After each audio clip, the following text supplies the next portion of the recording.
መንገድህን ለእግዚአብሔር አደራ ስጥ። መውጣትና መግባትህን አንተ ብክንክን አትበል፣ ለሕያው እግዚአብሔር አስረክብ።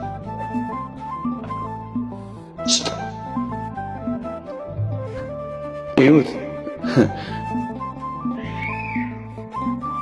እጅግ ብርቱ በሆነው ጠላት ቤት ፊት ሞገስ እንዴት እንደሰጠው ተመልከቱ። የጲጢፋራ ሚስት ፈታኙ እንኳን ሳይቀር ያለ ዮሴፍ እግሯን ማነቃነቅ የማትችል ሴት ሆነች። እንዴት ይደንቃል! አለቃውን የሚገዛው ሆነ። ለምን? እግዚአብሔር ከሱ ጋር ወጥቷል። እግዚአብሔር አብሮት ተሰዷል። አባ ጊዮርጊስ ዘጋስጫ እንዳለው ቅዱስ ዮሴፍ ሲታሰር እግዚአብሔር አብሮት ይታሰራል። ግድ የለም እግዚአብሔር ከእናንተ ጋር አብሮ ይውጣ።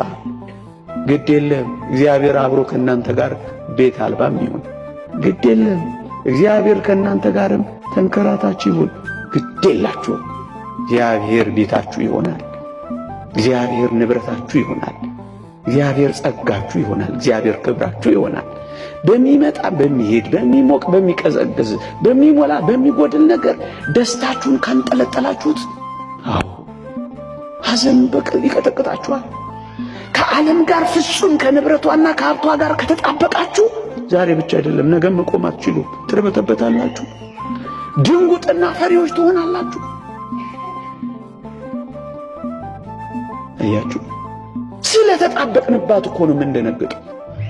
ሁሉም ነገር ቋሚና የኛ ስለሚመስለን እኮ ነው የምንሸበረው። ይሄ ደግሞ ለዓለምና በዓለም ለሚኖሩ ሰዎች ይመቻቸዋል። ግንስ ብርቱዎች ከሆኑ ቀና ቀና ካል በምስጋና ከኖር እግዚአብሔር ሌላ ቀን እግዚአብሔር ሌላ ታሪክ ያመጣል።